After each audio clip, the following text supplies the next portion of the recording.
원국가인 미국도 지금 보호무역을 할 만큼 어려운 세상이다. 지금 노쇠화되어 있거든요. 오죽하면 트럼프 대통령이 나서서 발표를 했습니다. 지금 당장 중국과 한판 붙으면 뭐 미국 해군이 진다라는 얘기가 파다한데요. 이제 조선에 뒤진 미국으로서는 우리를 붙잡고 갈 수밖에 없는 3,500억 달러 대미 투자 패키지 가운데 조선업에만 1,500억 달러, 208조 정도로 배정을 했습니다. 그리고 이걸 한국 기업들이 주도를 하기 때문에 우리 두산 에너빌리티가 원전의 건설을 도맡아서 하고 있는데,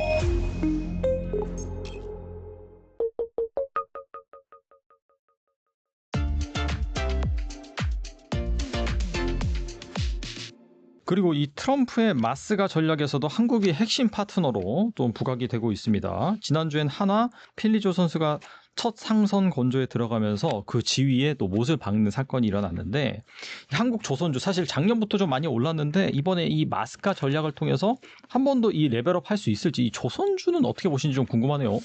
네, 조선, 우리가 상반기 주식시장을 이끈 게 조방원이라고 해서 조선방산 원전 뭐 이런 말씀 하잖아요. 조선업은 이번에 그 관세 협상 미국과 하면서 우리에게 가장 중요한 무기가 됐습니다. 미국이 그 조선업이 저는 이렇게 좀 시대에 뒤졌는지 뭐 놀라울 정도인데요. 지금 당장 중국과 한판 붙으면 뭐 미국 해군이 진다라는 얘기가 파다한데요. 그러다 보니까 이제 조선에 뒤진 미국으로서는 우리를 붙잡고 갈 수밖에 없는 그런 상황이고요. 마스가 미국 조선업을 다시 위대하게 합니다. 그러니까 지금 Make America Shipbuilding Great Again, 맞아요. 어게인인 거죠. 네. 그러니까 뭔가 지금 부족합니다. 이 부족한 거를 이제 한국 조선업계가 채워 달라라는 거고요. 총 3,500억 달러 대미 투자 패키지 가운데 조선업에만 1,500억 달러, 208조 정도를 배정을 했습니다. 어마어마하네요. 예, 그리고 이걸 한국 기업들이 주도를 하기 때문에 이제 과거의 조선은 기대감이었는데 이제는 실적의 조선으로 뭔가 보여줄 때가 된 거 아닌가. 조선 3사 가동률 100% 넘어섰고요. 올해 되게 많이 올랐는데도 앞으로의 이제 실적들이 더 나오지 않겠느냐라는 기대감이 있는 거죠. 조선업종 시총 2006년에서 8년 정도가 한 9% 정도 나왔다고 그래요. 그 전체 시장에서. 근데 지금 현재 한 6% 정도 되니까 뭐 과거의 영광을 되찾는다면 좀 더 시총이 커질 가능성도 있고요. 이번 그 트럼프 정부와 관세 협상의 특징이 하나가 뭐냐면 유럽이나 한국이나 일본이나 미국의 가스를 받습니다. 그러니까 미국의 가스를 받아오려면 배가 필요한 거죠. 그래서 LNG선을 만들어야 되는데 LNG선은 고가품입니다. 특히 이제 유럽이 지금 시급한데요. 그동안에 이제 러시아 가스를 써왔는데 이제 바다 건너 그 가스를 가져와야 되기 때문에 가스 수송선의 어떤 수요도 굉장히 많을 거 아니냐. 그런 부분들이 조선업의 장기적인 그런 실적 개선을 기대하고요. 다만 단기적으로는 코스피 지수가 많이 올라왔잖아요. 그래서 정부의 어떤 정책적인 변수 그리고 미국의 고용 지표라든지 이런 게 좀 악화된다 그러면 같이 조정을 받을 수는 있대 어떤 단기 적으로 급락했을 때는 저점 매수 관점으로 바라볼 수 있는 그런 포인트가 되고요. 한 가지 이제 우려스러운 건 노란 봉투법이라고 이게 이제 노조법입니다. 이게 맞아요. 이제 개정안이 지금 발효 올라와 있는데요. 원청의 사용자 책임을 확대하는 노란 봉투법 통과되면은 하도급 구조가 많은 조선업에 좀 안 좋은. 그래서 납기를 못 맞출 수가 있는 거죠. 노조가 뭐 시도 때도 없이 데모를 하면서 물론 데모라고는 표현은 그렇지만 어떤 노조의 어떤 주장들이 펼쳐지면서 이게 공사가 지연되는 그런 좀 우려감은 있습니다만 그럼에도 불구하고 이 1,500억 달러 이 조선업에 배정된 이 협력 프로그램 이게 있기 때문에 앞으로 실적 개선의 어떤 무기는 하나 갖췄다 이렇게 말씀을 드릴 수 있을 것 같습니다. 그리고 이 두산 에너빌리티가 최근에는 뭐 중동 동남아에서 가스 발전까지 이제 수주에 성공했습니다. 당장 뭐 실적은 부진하지만은 아무래도 한미 협상에 원전 분야가 포함되고 하반기 기대감도 커지고 있는데 이 원전 앞으로도 성장 동력은 충분하다고 볼 수 있을까요? 일단 그 미국이 급한 분야가 지금 전력 분야입니다. 네. AI 데이터 센터를 무자비하게 뭐 엄청나게 지어대면서 네.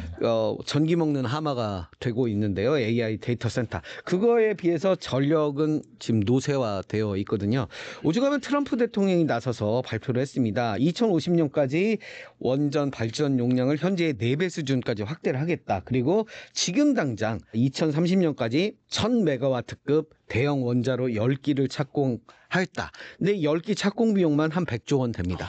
그런데 이것들을 원전 르네상스 정책 이걸 하기 위해서는 미국의 웨스팅하우스라는 원전 기업이 주도적으로 할 겁니다. 근데 그 웨스팅하우스 혼자 다 할 수 있느냐? 불가능한 얘기일 것 같고요. 최근 들어서 한국수력원자력은 그동안 한 2년 정도 원천 기술 문제로 소송을 했던 웨스팅하우스와 손을 잡았습니다. 분쟁도 어느 정도 해결을 하고요. 네. 이제 웨스팅하우스와 코업을 하면서 미국의 어떤 원전 산업들을 발전시켜 가지 않을까. 웨스팅하우스 미국이 몰아줄 것 같지만 이 1979년 원전 사고 이후에 원전 건설이 중단되면서 사실 어떤 노하우가 많이 약해졌습니다. 그래서 우리 두산 에너빌리티가 원전의 주기기 건설을 뭐 도맡아서 하고 있는데 이 발전소 건설에 우리의 어떤 기술을 받아들일 수밖에 없지 않겠느냐. 그래서 건설이나 시공은 뭐 현대건설이나 수산 인더스트리, 주기기 터빈은 두산 에너빌리티, 설계 및 엔지니어링은 한전기술, 그리고 기자재 및 부품은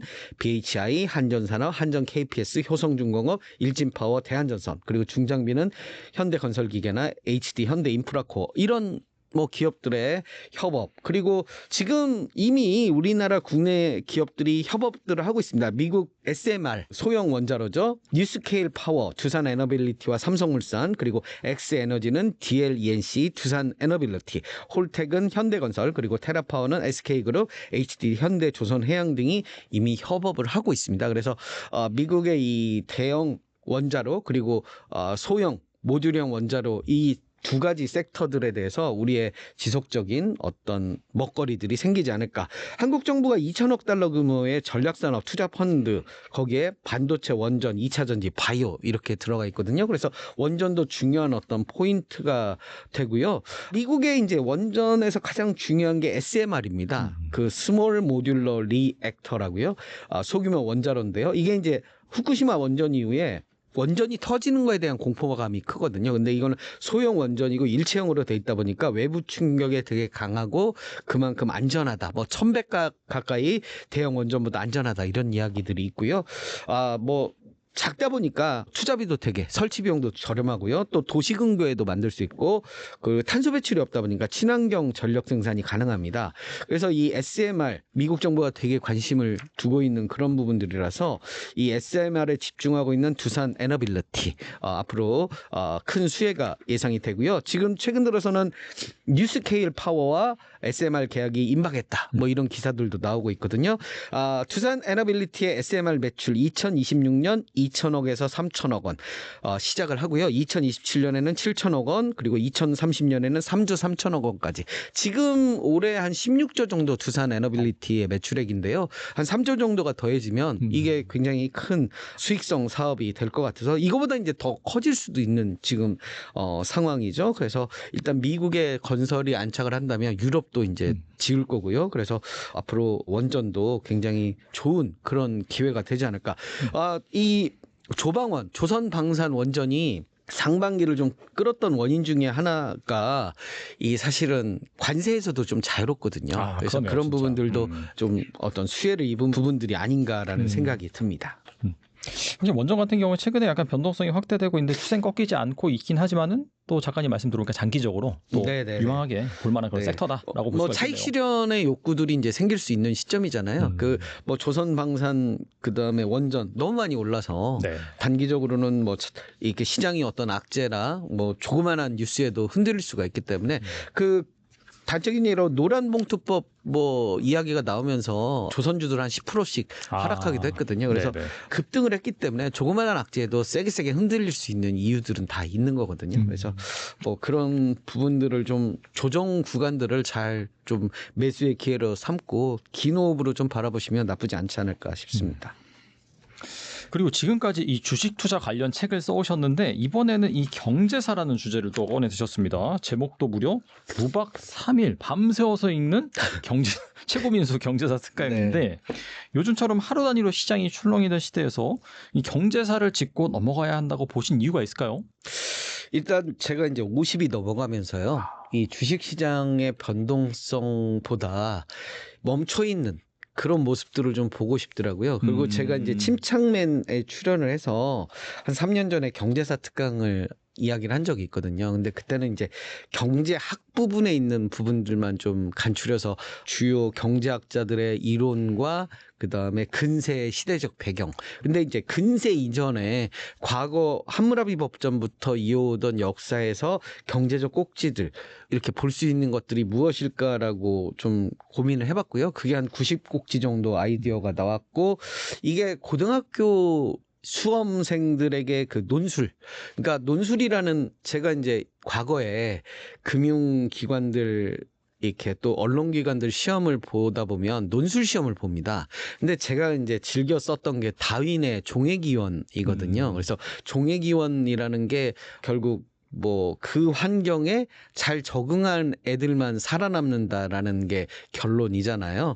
그래서 뭐 이렇게 써먹기에 되게 좋더라고요. 그래서 다윈의 종회기원처럼 해서 이렇게 결론을 내면 되게 좋은데 역사적인 기반 그리고 경제적인 지식 기반화해서 이렇게 논술을 써나가다 보면 되게 소위 말해서 있어 보이잖아요. 그래서 어떤 예시를 들기도 되게 화려하고요.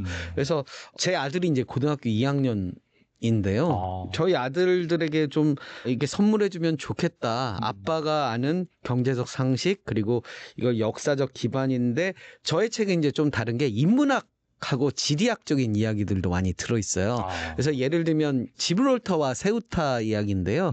지브롤터는 이제 스페인 끝에 있는 톡 튀어나온 산이 있는 지역이에요. 지브롤터 쪽에 산이 있고 그다음에 이제 모로코 쪽에 끝에 툭 튀어나온 또 산이 있는 지역이 있어요. 네네. 그래서 그 두 군데의 높은 산을 우리가 헤라클레스의 기둥이라고 불렀거든요. 이게 이제 지중해 끝에 있고요. 이 여기를 넘어가면 이제 대서양이에요. 애틀랜틱 오션이라는. 그래서 지중해 끝이고 과거 지구가 평평했다고 믿었을 때는 이 헤라클레스의 기둥을 넘어가면 하데스라는 지옥으로 빠진다, 떨어지거나 아니면 새카맣게 탄다라는 이야기가 퍼졌었거든요. 근데 이 헤라클레스의 기둥 왜 중요하느냐? 우리가 달러 표시를 할 때 S자에 이렇게 줄 두 개를 긋습니다. 그 줄 두 개가 바로 헤라클레스의 기둥이거든요. 그래서 스페인 국기를 보면 헤라클레스의 기둥이 두 개가 그려 있습니다. 예, 그래서 이렇게 그려 있는데 미국이 예전에 독립 당시에 화폐를 이제 써야 되잖아요. 네네. 근데 파운드화를 쓰기보다는 당시에 이제 자신들이 쓰던 스페인산 은화를 이제 모델로 해서 이 달러 스페인 달러죠. 스페인 달러를 모델로 해서 그거를 이제 자신들의 통화로 만들었습니다. 그래서 S자는 스페인의 약자고요. 그다음에 이 기둥 두 개는 헤라클레스의 기둥을 나타내서 이 달러를 썼다. 그래서 지브롤터 그리고 세우타 헤라클레스의 기둥이 어떻게 달러까지 되는지 이런 이야기들을 하는 거거든요. 마지막으로 말씀드리는 건 지브롤터는 스페인 옆이지만 영국 땅입니다. 그리고 세우타는 모로코 옆이지만 스페인 땅입니다. 그래서 역사적으로 이제 왜 지브롤터가 영국 땅이 됐는지 그리고 세우타가 스페인 땅이 됐는지 이런 이야기까지 엮어가면서 그래서 약간의 만담꾼 같기도 하고요. 또 뭐 인문학적인 소양도 좀 기를 수 있어서 재밌지 않을까라는 개인적인 생각을 합니다. 말씀 들어보니까 어마어마한 스케일이 느껴지긴 하는데 그렇다면 요즘 같은 시기에 물론 이걸 다 읽으면 좋긴 하겠지만은 그래도 좀 고르고 고른다라고 한다면은 투자자들이 꼭 알아야 하는 경제사 두 가지만 꼽는다면 뭐가 있을까요? 아무래도 이제 대공황 이야기를 안 할 수가 없을 것 같아요. 이미 앞서서 언급을 좀 했는데요. 어떤 불황은 사람이 만드는 것 같습니다. 그러니까 가만히 이렇게 잘 돌아가는데 이 관세라는 우리 과거의 스무트 올리법 관세라는 이슈들이 결국 무역 장벽을 높이고요. 원래 그 관세라는 건 중세 시대 때 통행세였거든요. 그러니까 영주들이 봉건 영주들이 내 땅을 넘어가려면 통행세를 내고 나가라. 이게 이제 관세로 발전을 한 건데요. 결국 뭐 트럼프 대통령의 관세 정책이 아메리카 그레이트 Great Again 해서 미국을 다시 위대하게를 하는 데는 좋겠지만 다른 나라들 특히 우리나라 같은 경우 이 수출로 먹고 사는 나라인데 상당히 힘들잖아요. 그렇죠. 그래서 네. 결국은 이 어떤 이 관세 정책 결코 역사적으로 올바르지 않았다. 그래서 관세가 일으키는 건 버블. 그러니까 물건이 넘쳐나는 근데 사는 사람이 아무도 없는 이런 세상이 오지 않을까라는 좀 두려움들을 좀 하는 것 같고요. 그래서 좀 이 자유무역이 좀 중요하지 않나 이런 생각도 합니다. 그래서 이 원래 보호무역주의, 관세라는 것은 결국 자기가 어려울 때 보호무역을 하는 거거든요. 그래서 과거의 역사를 보면 영국은 자유무역주의였고요. 미국은 보호무역주의였습니다.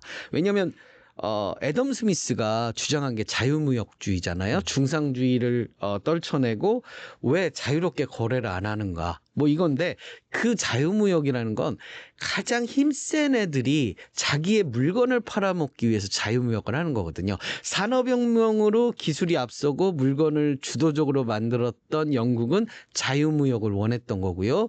반면에 미국은 자기들이 이제 식민지였기도 했지만 이 기술력이 딸렸거든요. 그래서 어떻게 해서든지 보호무역을 하려고 주장을 했습니다. 그래서 미국의 특히 북부 지역은 공업력에서 영국에 밀리다 보니까 보호무역을 강화를 하게 된 거고요. 근데 반대로 2차 세계대전이 끝나고 반대로 바뀝니다. 그러니까 미국이 그 전쟁에서 이기고 나서 이제 미국이 제일 잘 살잖아요. 금도 미국으로 다 모이고 그러니까 이제 미국이 자유무역을 주장을 합니다.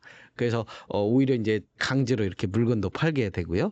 그래서 지금 트럼프의 그 관세 정책, 왜 트럼프가 관세 정책을 할 수밖에 없나를 보면 미국이 어렵기 때문입니다. 그러니까 미국이 잘 먹고 잘 살고 자기들의 상품들이 경쟁력이 있다면 굳이 관세 정책을 해서 이렇게 막을 이유가 없잖아요. 그래서 관세 정책이라는 것은 결국 자기들이 잘 살고 편하면 자유무역주의, 반대로 자기가 먹고 살기 어려우면 보호무역주의. 그러니까 세계 넘버원 국가인 미국도 지금 보호무역을 할 만큼 어려운 세상이다라고 보시면 될 것 같습니다. 뭐 두 가지 이야기를 해 달라고 했는데 뭐 관세하고 보호무역주의 넣어서 이렇게 이야기를 했고요.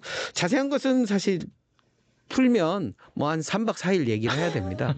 뭐 끝도 없고요. 이게 이제 역사적인 이야기들 중심으로 되어 있어서 이 역사라는 건 결국은 먹고 사는 문제입니다. 먹고 사는 문제에서의 어떻게 하면 이제 남의 것을 뺏어서 내가 더 잘 살 것인가. 그게 이제 중상주의라고 하거든요. 그러니까 중상주의는 결국 왕이 부자로 사는 나라, 국민이 부자로 사는 게 아니고요.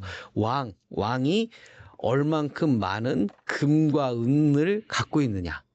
아니면 무역 트레이딩을 해서 얼마나 흑자를 내는가. 이게 가장 중요했던 거거든요. 그래서 그런 것들을 하기 위해서는 결국 식민지를 많이 만들고 다른 나라를 제로섬이었거든요. 예전의 시대는. 그래서 다른 나라들이 어려우면 그 부를 내가 뺏어서 우리만 잘 먹고 잘 살자라는 그런 중상주의인데 지금도 그런 중상주의의 모습을 트럼프 대통령이 많이 보여주는 게 아닌가. 무역을 자유롭게 하는 걸 방해하고 이러기 때문에 이런 부분들이 좀 솔직히 마음에 좀 안 들고 뭐 그렇습니다. 네. 네, 오늘 나와주셔서 정말 좋은 말씀 많이 해주셨는데 끝으로 최고 민수의 경제사 특강은 어떤 분들이 읽으면 좋을까요? 일단 그 현재 상경계열을 다니는 대학생들에게도 굉장히 좋을 것 같고요. 그다음에 금융권 논술 시험 요즘 많이 보잖아요. 입사 시험 그걸 준비하는 그 대학생들 무엇보다도 가장 키포인트는 고등학교 논술 시험을 준비하는 고등학생들이 빠르게 중요한 정보들을 제가 이제 그 여러 가지 역사 내용 중에 엑기스만 좀 뽑아서 이게 간단하게 명료하게 만들어 놨거든요. 그래서 이 두 권만 읽으시면 올겨울 대입 논술은 뭐 무리 없이 유식한 채 소위 말해서 유식한 채 하면서 시험을 원활하게 볼 수 있지 않을까. 그래서 강남의 그 입시학원을 지금 열심히 공부하는 상위권 학생들에게 굉장히 큰 도움이 되지 않을까라고 뭐 기대합니다. 어쩌다 보니까 책 파는 외판원 같이 말을 했는데 뭐 그렇습니다. 네. 네, 또 이렇게 주식시장의 주요 이슈, 그 다음에 투자자가 꼭 알아야 되는 경제사까지 말씀해 주셨는데, 뭐 투자자 본인께서 읽으셔도 괜찮을 것 같고, 그 다음에 자제분이 계시다면은 또 말씀해 주셨기 때문에 이 사고의 확장, 뭐 논술이라든지 여러 가지 그런 플러스 요인을 통해서 한번 읽어보시면 분명히 도움이 될 거라고 생각이 됩니다. 지금까지 최고민수 작가님 나와주셔서 감사합니다. 감사합니다.